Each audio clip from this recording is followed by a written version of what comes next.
Here is a fact that sounds fake, but isn't.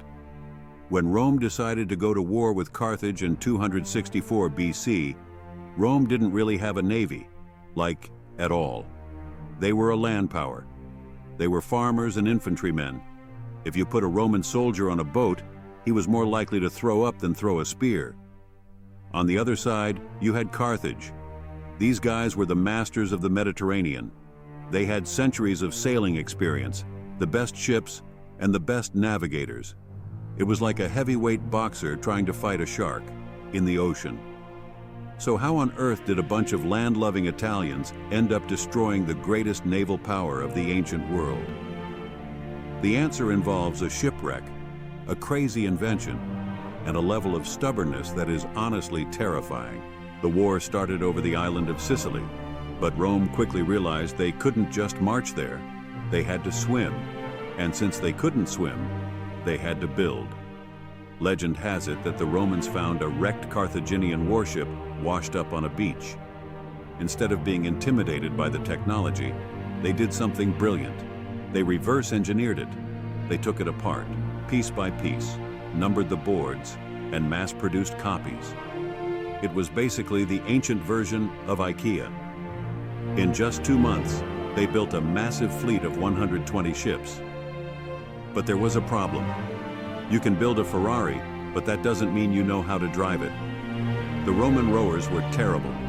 They were slow, they crashed into each other, and the Carthaginians were literally laughing at them. Rome knew they couldn't outsail Carthage, so they decided to cheat. If they couldn't win a naval battle, they would turn the naval battle into a land battle. Enter the Corvus.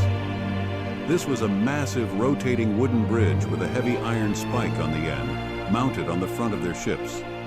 The plan was simple: ram the enemy ship, drop the bridge, and let the spike smash into their deck, locking the two boats together. Suddenly, all that fancy Carthaginian sailing skill didn't matter. Once that bridge dropped, the Roman legionaries, who were the best soldiers in the world, would charge across and slaughter the crew. It was brutal, it was ugly, but it worked. At the Battle of Mylae, the Carthaginians were shocked. They watched their superior ships get hooked and boarded one by one. The shark was suddenly being choked by the boxer. But history is rarely a straight line to victory. The Corvus had a deadly flaw. It made the ships top-heavy and unstable. While Rome was winning battles, they were losing the war against nature. In one horrific storm, a Roman fleet was caught out at sea. Because of those heavy bridges, the ships capsized easily. Rome lost nearly 100,000 men in a single day. Not to the enemy, but to the wind. And then, it happened again a few years later. Another storm. Another fleet destroyed.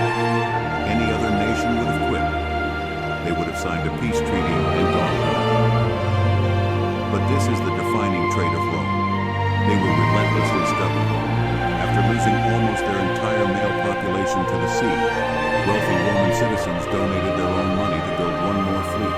In 241 BC, at the Battle of the Aegae's Islands, this final privately funded Roman fleet smashed the last of the Carthaginian navy.